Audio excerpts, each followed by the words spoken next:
Lahat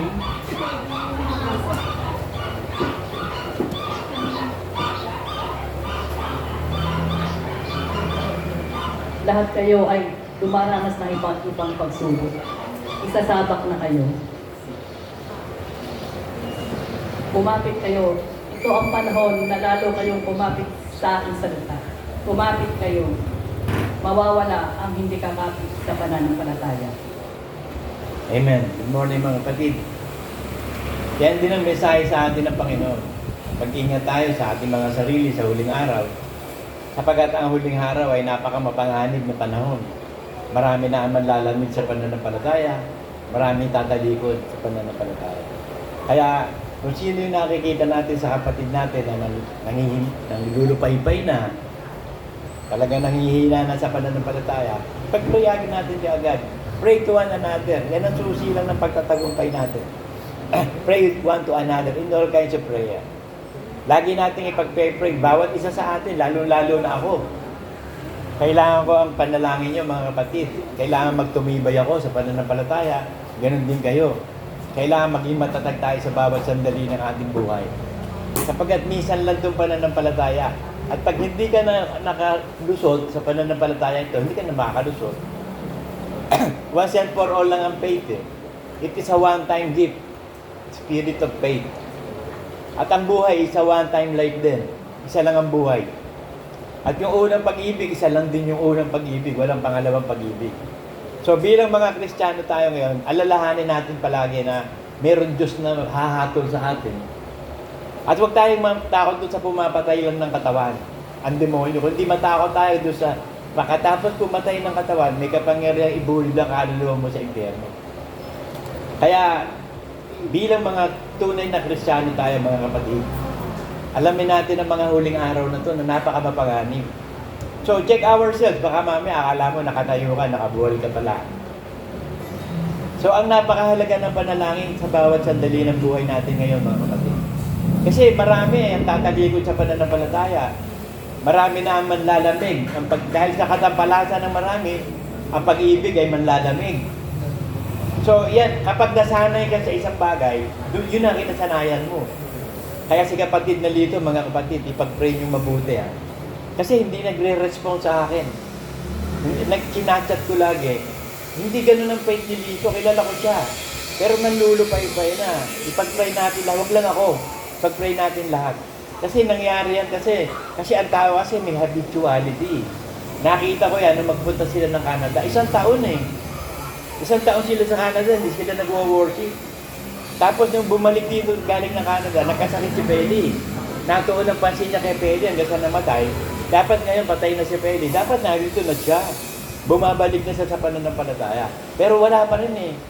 So, kailangan ng talagang matinding panalangin kay kapatid. At iba pang kapatid, si Salvi. Pag nalangin din natin yan, iba na rin na nagiging takbo ng mga kaisipan niyan. So, nasa huling panahon tayo ngayon. Kumapit lang tayo mga kapatid. Kumapit lang. Apart from God, you cannot do anything. Wala tayong magagawa. You watch and pray so that you will not fall into temptation. Watch yourself. Tignan mo, sarili mo. Ano na ba nagaganap sa sarili mo? Ikaw ba'y nandulupay-pay na, nanlalamig na ba? Ikaw ba'y nananahawa na sa pananampalataya? But fight the good fight of faith, huwag kang papayag. Decision making yan eh, kalooban mo. It is your will na talaga manampalatayang lubos at magpakatatag at magpakatibay. Kasi sa huling panahon, ito mangyayari. 2 Timothy 3. Dapat alamin mo ito na sa mga huling araw ay darating ang mga panahong mapanganib. Sapagkat ang mga tao ay magiging maibigin sa kanilang sarili. So ang bibigyan nila ng ligaya, sarili nila, yung gusto nila. Hindi na yung gusto ng Diyos. Yung will of God, wala na, nawawala na. Nanlalamig na sila. Maibigin sa kanilang sarili at maibigin sa salapi. Hindi na nag-iikap o handog, nakasumpa na. Wala na. Ang pag-ibig niya nandun na sa pera niya. Hindi na para sa Diyos ang kaluwalhatian, kundi sa sarili na niya. Binibigay niya ng pabor yung sarili niya. Maibigin sa salapi.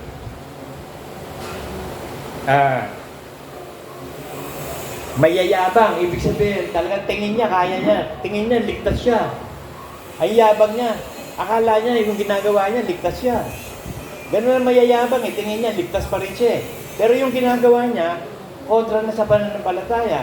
Hindi na ganun ang gawa ng kaligtasan, pero sa kanya, ligtas pa rin siya, mayabang.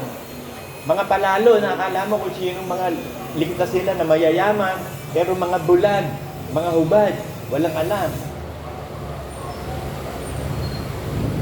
Mga papagmalaki, mapagtungayaw, ibig sabihin mapagtungayaw, lumalaban na sa Word of God. Nagkakaroon ng backsliding in heart. Yung backsliding in heart, hindi na sumusunod sa utos ng Panginoon. Yung apostasy, excuse me, yung apostasy yun ang mabigat, pagtalikod na sa pananampalataya. Pero nagsisimula muna sa backsliding. Tatama rin, hindi na magwo-worship, hindi na mag-iiga po, nawawala na yung faith niya sa Word of God. Kapag yun ay nasanay ng nasanay, masasana yun, magiging manner yun, magiging behavior yun eh. Pag naging behavior na yun, hindi na maaalis yun. Nahalubiluhan na siya, natalo na siya ng datingang pagkatao. So sana hindi na siya naging Kristiyano noong una. So wala na. Hanggang sa dumating yung panahon, apostasy na. Apostasy, pagtalikod na sa pananampalataya, wala nang gamot doon. Rebellion against God yun eh. Hindi ka na maliligtas noon.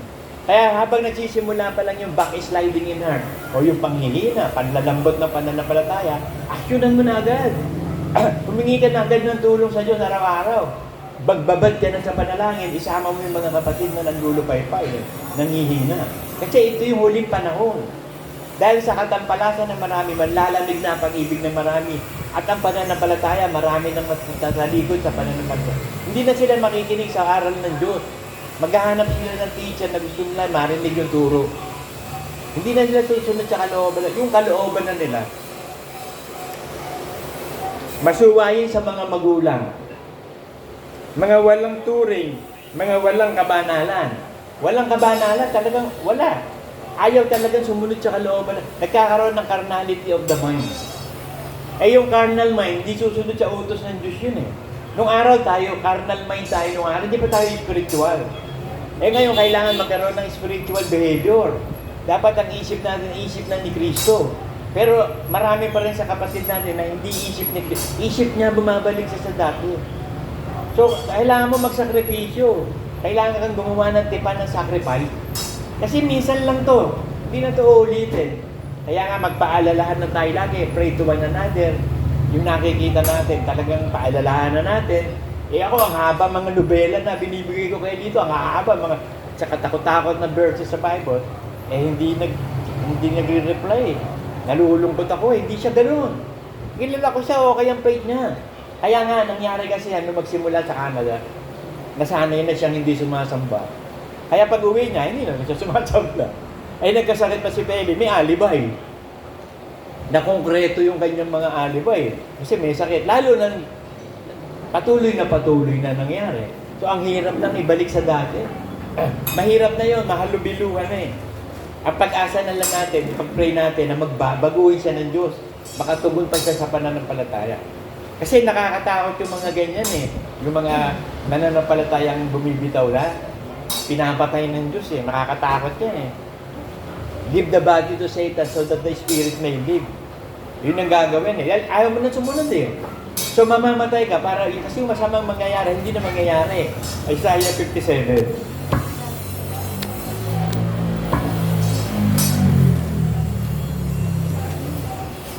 Ang matuwid na namamatay ay walang taong nagdaramdam. At ang taong mahabagay pumapanaw, walang gumugunita na ang matuwid na aalis sa kasamaan na darating. Kasi kung magpapatuloy ka na ganyan, magiging masama, mahahalubiluhan ka, hindi ka na magiging Kristiyano. So ang mangyayari, matuwid ka kasi, anak ng Diyos ka eh, kukunin ka na lang para iligtas ang kaluluwa. So maraming kaso dito sa atin niya na ganyan. Maraming beses ko nang pinagsabihan niya, si Dad, si Lodeng, tapos ito si Sandy. Wala akong ginawa kundi ipag-pray sila at pangaralan. Naway bumalik sila sa dating pananampalataya, sa unang pag-ibig. Pero wala eh. Ganun pa rin eh. Hanggang sa kinuha na ng Diyos para maligtas ang kaluluwa. So, the best na yun. Kahit si Mang Noli. Ang prayer ko kay Mang Noli, Panginoon, iligtas mo po kaluluwa yan. Ang bilis din kinuha ng Diyos si Mang Noli mo. Ilang buwan lang yung nawalay. Tapos namatay na, balitaan na namin.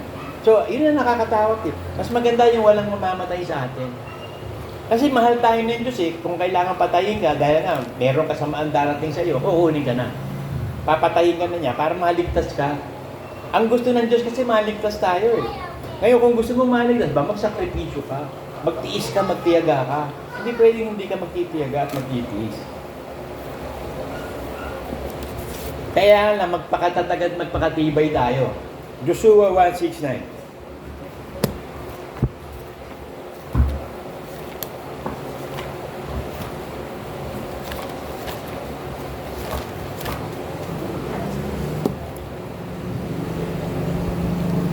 Hindi ba kita inutusan? Ikaw ay magpakalakas at magpakatapang na mabuti, huwag kang matakot o manlupaypay man, sapagkat ang Panginoon mong Diyos ay sumasayo saan ka man pumaroon. Ito ipinangako ng Diyos sa atin. Lahat tayo, sinusubaybayan ng Diyos. Saan man tayo magpunta? Isang katerbang ministering angels, saan ka talaga sa atin para subaybayan tayo ng Diyos. Magpakatatag ka lang at magpakatapang. Huwag kang papayag kay Satanas na madaya ka. Fight! A good fight of faith. Lumabang ka. Huwag kang magpapatalo, huwag kang uurong. Sabi sa 2 Timothy 4.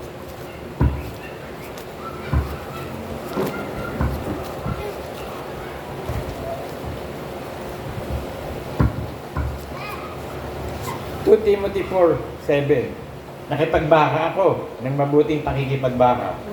Natapos ko na ang aking takbo. Iningatan ko ang pananampalataya. So hindi ka pa naman patay eh. Buhay ka pa eh. So dapat sundin mo lahat ng kalooban. Huwag mong pabayaan yung pagsasama-sama, pagsamba. Yamang nalalaman na napalapit na. Pinababayaan natin. Marami dito sa atin, pinababayaan ng fellowship physically. In worship, in spirit and truth. Yun talagang totoong sasambahin mo. Nandun na lang sila sa sa Zoom up. Zoom up, na-experience natin ang Zoom up, nakakatamad, di ba? Nandun tayo, nagwo-worship tayo, hindi tayo makapag-focus kasi ang hinahanap natin yung talagang spiritual worship eh. Maranasan natin talaga na ang Espiritu Santo gagawa sa atin lahat. Pero kung gano'n na nga nangyayari, nadadala sila ng mga katamaran, nawawala na yung sigla, mamatay ang apoy ng Espiritu. Yun nasabi sa Sardis eh. Magsisi ka pagkat malapit nang mamatay ang Espiritu Santo na sa iyo. Kung umukuti-kutitak na yung lampara. Kasi ang lampara, si Kristo yan eh. The Word of God is the lamp of our faith. Ngayon, ang lampara o salita ng Diyos, kailangan may Holy Spirit. At ang Holy Spirit yung apoy, yung tinatawag na seriousness. Yung enthusiastic ka talaga. Yung ang seriousness mo, talagang mainit na mainit ka, nag-aalab ka. Kapag namamatay na yan, sabi sa Sardis, mag-ingat ka. At saka huwag mong pabayaan ang unang mong pag-ibig. Pag pinabayaan mo, hindi ka maliligtas. Sabi sa Revelation. Revelation 2. 2:4-5. Ngunit mayroon akong laban sa iyo na iyong iniwan ng iyong unang pag-ibig. Kasi nung araw tayo, sigla-sigla natin, di ba? Kahit bumaba ka sa baras pumupunta tayo Kahit bumabagyo, pumupunta tayo Nandun yung seriousness natin. Nauuhaw tayo sa pag-aaral sa salita ng Diyos, pagpunta sa kalooban ng Diyos. Hanggang sa tumatagal, nawawala na yun. Nasasanay ka ngayon sa pagsuway. So habang nasasanay ka, tumatalikod ka na sa unang mong pag-ibig. Kaya ito sabi ng Diyos, kaya't alalahanin mo kung saan ka nahulog. At magsisikat, gawin mo ang iyong mga unang gawa. Hinahanap ng Diyos yung mga unang gawa natin Sabi ng Diyos sa Ecclesiastes 3:15 yung nangyari na at yung mangyayari pa nangyari at walang bago sa ilalim ng araw. At hinahanap ng Diyos yung nakaraan na. Ganun na nangyari kay Hezekiah Yung unang pagsunod niya sa Diyos, talagang masigla. Tapos nung bandang huli, tinamad na. Di mamamatay na siya. Nagsisi siya. Binigyan pa siya ng Diyos na 15 years. Naging masigla na naman ang pananampalataya niya. Kasi day-to-day basis ang turing ng Diyos sa atin Ayon sa ginawa mo, doon kahahalulan ng Diyos Kaya kung ano yung ginagawa mo, kaya ngayon, anong ginagawa mo ngayon? Ikaw ba'y nangihinat ng lulupay? Nagpapatuloy ka ba sa pagsuway sa Diyos? Baka kunin ka niya. Mas magandang buhay tayong kunin, huwag tayong mamatay. Alalahanin mo kung saan ka nahulog at magsisikat, gawin mo ang iyong nanggawa. Kung hindi, paririyan ako sa iyo at aalisin ko ang iyong kandelero sa kanyang nilalaga at maliban na So, mawawalan ka na ng Holy Spirit. Yung kandelero, yun yung 7 candlesticks. Yun yung Espiritu Santo nagsisilap sa loob ng Holy of the Holies. Holy Spirit yun. Ngayon, pag inalis yung kandelaryo, inaalis na ang Espiritu Santo sa'yo. Nasa kadiliman ka na. So, fallen angel ang tawag sa'yo. Fallen from faith. Para ka na si Satanas. Nahulog na. Nawala na liwanag. Kasi ang liwanag talaga, si Jesus Christ eh. Iniwan mo yung iliwanag, di wala ka ng liwanag. Si Satanas, ano lang yan eh, light bearer, tagadala lang ng liwanag. Hindi siya ang liwanag. Nireject niya yung liwanag eh. Kaya nawala na siya ng liwanag. Supernova. Nag-supernova si Lucifer. So ganun din, sa kagustuhan ni Lucifer magdamay, dinadamay tayo. Kaya mag-ingat tayo mabuti sa ating pananampalataya. 2 John 1:8.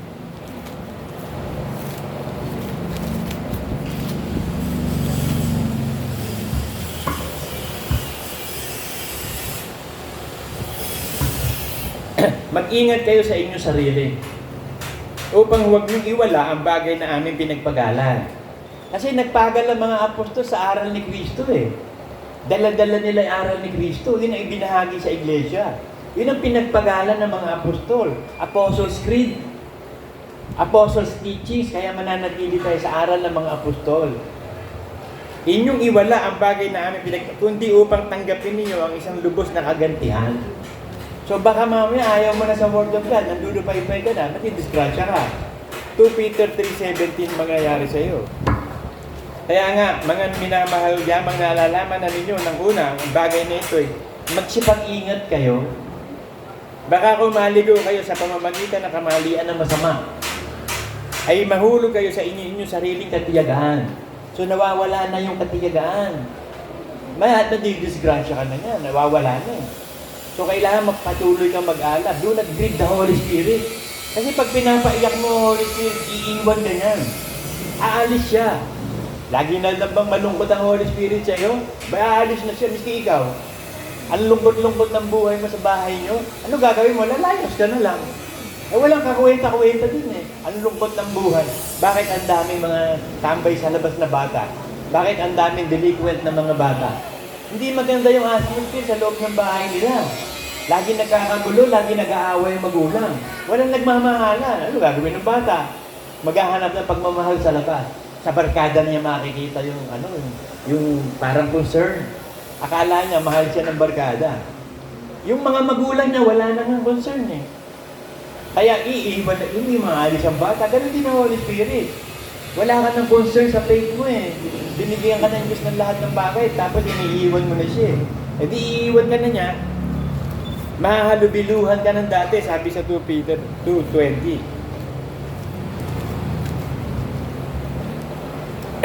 Sapagkat kung pagkatapos na sila'y makatakas sa mga pagkakahawa, sa sanlibutan, sa pamamagitan ng pagkilala sa Panginoon at tagapagligtas na si Kristo, ay muling mahalubiluhan at madaig niyahon.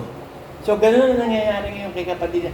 Nahalubiluhan siya ng datingang pagkatao ng pagiging makasanlibutan. Hindi na siya makaalis yun kasi naging pattern na yun eh. Naging behavior. Ang hirap ng alisin, ugali na eh. Kapag naging ugali mo, ang hirap ng alisin. Katulad ng mga bata, yung isang pamangkin, apo ko, laging kinukutkut yung nanay ko. Huwag mong kutkutin, magiging habitual yan. Paglaki mo, lagi mong kinukutkut ang kuko mo. Yung iba naman, binubunot yung buhok, tapos sisip-sipin. Meron nangyari yan eh. Inooperahan yung nakimatay kasi puro buhok yung nasa tiyan niya. Nung pala, yung mga buhok na binubunot niya, nilululun niya. Habitual na ang hirap ng alisin. Kaya sabi, magsanay kayo sa kabanalan. Kasi pag nasanay ka sa kabanalan, puro kabanalan gagawin mo. Nasanay ka sa pagsuway, puro pagsuway ang gagawin mo. Kasi ang tao may habituality yan.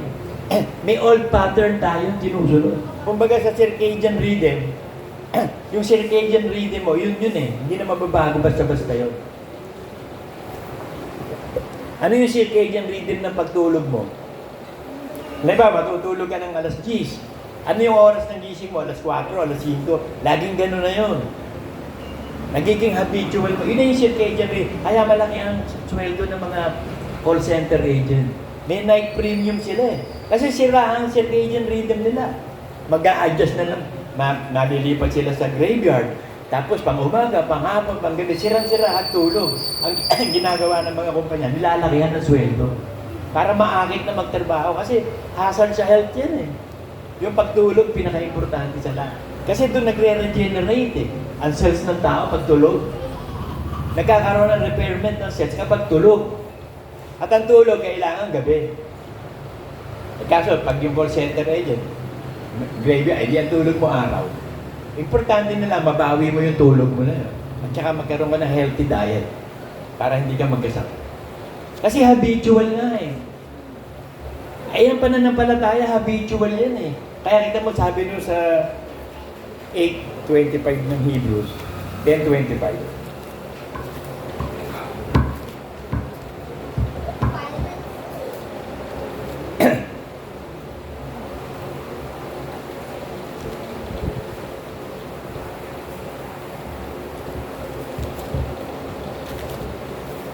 Huwag niyong pabayaan ng ating pagkakatipon na gaya ng ugali ng iba. Ito ba ugali na niya? Pag ikaw sanay sa worship dito in the Spirit, ayaw mo na sumap. Pag ikaw sanay na sa sumap, ayaw mo naman ng talagang tunay na pagsamba. Eh, hinahanap-hanap ng Ama, sasamba sa Espiritu at katotohanan. Eh. Totoong sumasamba ka, hindi peke.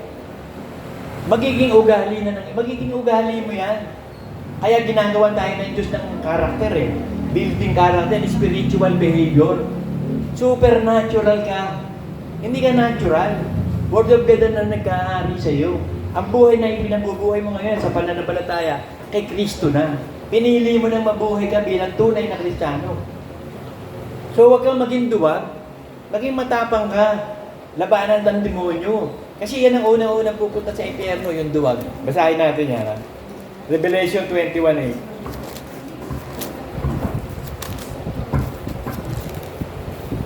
Kasi yung duwag, ayaw nitong manampalataya eh. Ayaw lumaban. Sa pwede naman lumaban, ba't naging duwag? Hindi naman tayo binigyan ng Diyos ng espiritu na kaduwag, kundi God has given us the spirit of love and a sound mind. Not of fear. Hindi takot. Ito sabi, ngunit sa mga duwag, sa mauna-una sa mga duwag, yung ayaw lumaban ng pananampalataya at sa hindi sumasampalataya. Kasi pag naduwag ka na, hindi ka nasasampalataya. At sa mga kasuklat-suklat at sa mga mamamatay tao, at sa mga mapakiapi, manggagaway, at sa mga magsamba sa Diyos-Diyosan, at sa lahat ng mga sinungaling, ang kanilang bahagi sa dagat-dagatang nagliligas na apoy at asupre na siya ikalawang kamatayan, second death. Kasi ang unang death nila, yung body lang eh. Yung pupunta sa impyerno, ang unang namatay sa kanila, yung katawan. So, como suwail ang espiritu nila, hindi sila pupunta sa langit. Merong second death, yung kaluluwa, kasama ng espiritu. Kasi yung kaluluwa natin, may espiritu yan eh. Kaya nga nakakaalam tayo ng spiritual dahil sa atin. Dahil may spiritual na tayo. Renewed spirit na tayo. Kaya, yung espiritu ng kaluluwa natin, nakakaunawa na sa Diyos, natuturuan ng kaluluwa. Kaya yung kaluluwa ngayon ang inaayos. Kaya kailangan ma-born again. Born in the spirit. Ma-renewed yung espiritu ng kaluluwa.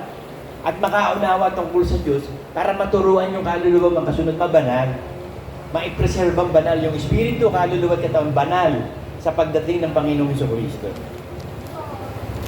Kaya mag-ingat tayo mga kapatid. Pray one to another lagi. Kasi ang pananampalataya natin, minsan lang binigay. At suportado tayo ng Diyos dyan. Sabi sa Isaiah. Isaiah 43:2-3.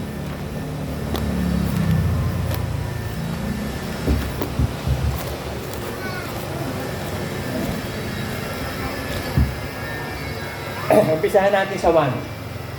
Ngunit ngayon ganito ang sabi ng Panginoon na lumalang sa iyo, O Jacob, at nangganyo sa inyo, O Israel. Ikaw ay huwag matakot sapagkat tinubos kita, tinawag kita. Sa iyong pangalan, ikaw ay akin. Pagka ikaw ay dumadaan sa tubig, ako'y sa iyo, at sa mga ilog, hindi ka tatakpan niyaon.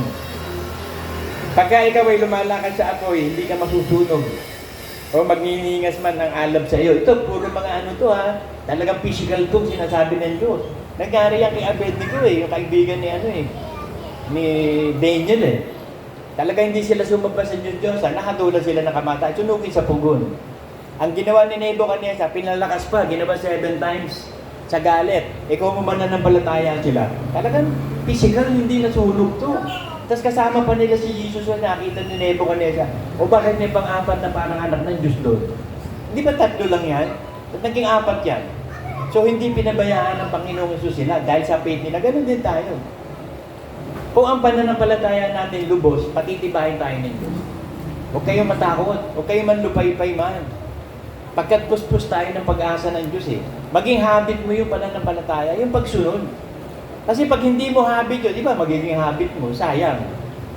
Sayang yung pagkakataon, binigyan ka ng chance ng Diyos, binigyan ka ng 1 beses ng pagkakataon para manampalataya.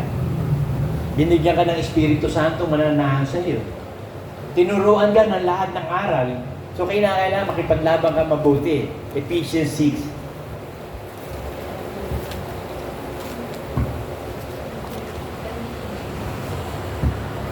Ephesians 6:12 to 16. Sapagkat ang ating pakikipagbaka hindi laban sa laman at dugo, kundi laban sa mga pamunuan, laban sa mga kapangyarihan, laban sa mga namamahala ng kadilimang ito sa sanlibutan, laban sa mga ukol sa espiritu, sa kasamaan at mga dakong kaitaasan. Dahil dito, magsiguha kayo ng buong kagayakan, the whole armor of God. Kasi may giyerang nagaganap ngayon Ginigiyera na tayo ng demonyo ni Satanas, patapos na siya Kaya kumapit kayo, kaya ang message ng prophet kayo, kumapit kayo mabuti sa akin, sabi ng Diyos. Kapit lang, kayong bibitaw. Kasi pag bumitaw ka, paano ka pa makakapitan ng Diyos? Bumitaw. Ikaw ang bumitaw Ang Diyos hindi bibitaw sa'yo. Ikaw ang bibitaw. Kailanman hindi tayo malilipol. At kailanman hindi tayo pababayaan ng ama at ng anak, sabi sa John. Hindi tayo malilipol kailan. Hindi tayo pababayaan ng ama at ng anak. Kaso ikaw ang nagpabaya bumitaw ka Ano magagawa ng Diyos sa'yo? Ikaw na yung bumitaw. Pinili mong bumitaw, mapahamak. Ano magagawa niya? Gusto niya iligtas ka, ayaw mo. Dahil dito, magsihuhay ng buong kagayahan upang kayo'y makatagal sa araw ng masama. Ito yung araw ng kasamaan Hindi ka tatagal pag hindi mo isusuot itong sinasabi ng Diyos. Yung whole armor of God, ano yun? Upang kayo'y makatagal sa araw at magawa ang lahat ay magsitibay. Magsitibay nga kayo na ang inyong baywang ay may bigkis ng katotohanan. Ako meron ako dyan way support kasi sira na yung spinal cord ko Alam nyo kaya ako bumalabag doon, sumatamucho ko dahil sa spinal cord. Hindi doon sa natalisod ako doon. Yun lang ang ginamit para Pero dahil sa hina ng spinal cord, hindi ko na-control. Pag pababa ng gano'n, hindi ko na kayang kontrolin yun. Dire-diretso na yun. Kaya ang humataw sa akin, uso Sibak yung uso. Kinakailangan kasi meron kang meron kang support sa way support. Kasi yan ang nagdadala Pag nakatayo ka, yung spinal cord mo, pag mahina na, madali ka nang maibalaban.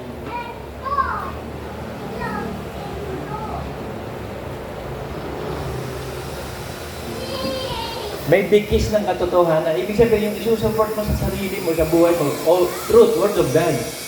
Laging word of God ang isusupport mo sa buhay mo. Na may sakbat ng baluti ng katuwiran. So may righteousness ka, at ang righteousness mo si Kristo. Huwag kang aalis kay Kristo, ang righteousness natin si Kristo.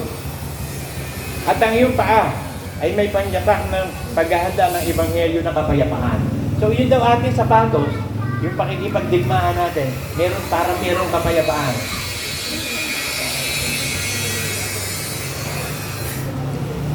At bukod dito, taglayin ang kalasag ng pananampalataya. Yung parang si Super America, merong kalasag. Pananampalataya yun. Kapag tinitira tayo ng mga ninja ni Satanas, yung mga maliliit na pellets, para tirahin tayo, meron kang breastplate of faith. Sanggain mo yun.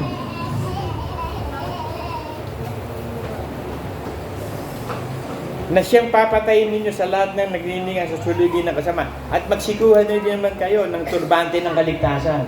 So siguraduhin mo yung kaligtasan mo, helmet of salvation. Ibig sabihin yung isip natin, nababalutan talaga ng pananampalataya.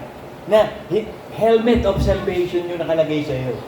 Yung support ng ulo mo, ng utak mo, salvation. At si Kristo yun. Lagi kang ligtas araw-araw, sisiguraduhin mo ligtas ka araw-araw. At ang tabak ng Espiritu na siyang salita ng Diyos, the sword of the Spirit. Yun ang ipagpapatay natin sa kalaban eh. Tatagpasin natin ang leeg ng demonyo. Sword of the Spirit, Word of God. So, ibig sabihin, lahat ng gagawin natin ayon sa Word of God. Mabubuhay tayo. So, pag tayo nauupo, tayo nahihiga, nagtatrabaho, naliligo, naglalaba, lumalakad, umaalis, Word of God. Living epistles. Magiging buhay na salita tayo.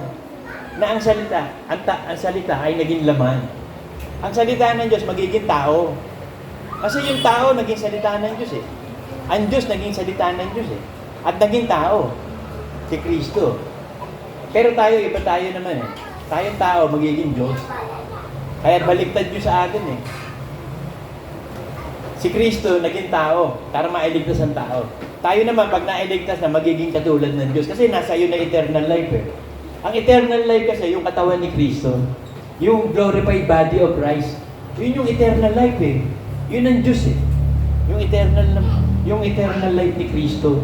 Yung glorified body, yun ang Diyos eh.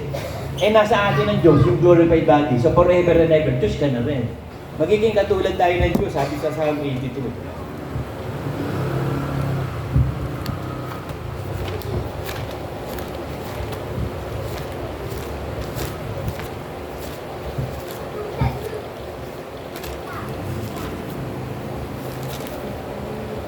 Ang Diyos ay tumatayo sa kapisanan ng Diyos. So doon sa langit, sa New Jerusalem, pag sama-sama na tayo, nandun na tayong lahat, nandun ang Ama, nandun si Kristo, ang Espiritu Santo. Ngayon, tumatayo sila doon tatlo. Ang Ama, ang Anak, at Espiritu Santo. Sa kapisanan ng Diyos. Kasi magiging Diyos din tayo lahat. So kapisanan ng Diyos yun. Group of gods. Siya yung humahatol sa gitna ng mga Diyos. At aking sinabi, kayo'y mga Diyos. Kayong lahat ng mga anak ng kataas-taasan. So lahat ng anak ng Diyos, Diyos. Simple nga eh. Pag yung kalabaw ng anak, o di kalabaw din yung anak. Pag aso yung nanganak, eh di aso din yung pinanganak. Eh ang Diyos ang nag-anak sa atin, di Diyos din tayo. Simpleng common sense yun eh. Ngayon, kaya tayo naging anak ng demonyo nung araw, nahulubiluhan tayo ng kasalanan sa sanlibutan. Sanlibutan ang ginamit ni Satanas para mahalubiluhan tayo. Naging anak tayo ng demonyo. So, kailangan ibalik tayo ng Diyos sa talagang pagiging anak ng Diyos. Reconciliation through Jesus Christ. So, being born again. So, nangyari na sa atin yun. Eh, huwag naman mong hayaan na mapunta ka pa ng impyerno. Nandun na sa langit si Lucifer, eh, pumunta pa sa impyerno. Si Lucifer nandun na ha. Tayo papunta pa lang. Eh, ano ginawa nung gagawin si Lucifer? Kasama na nga ng Diyos, nasa langit na, pinili pa impyerno. Gaano katanga si Lucifer? Na perfect in beauty, full of wisdom, pero tanga. Tayo magpakatalino tayo, minsan lang ang buhay. Minsan lang ang faith. Una lang ang pag-ibig, isa lang ang pag-ibig. So ano gagawin sa buhay mo? Nandito ka na eh. Make the best. Give me your best shot. Amen, Lord.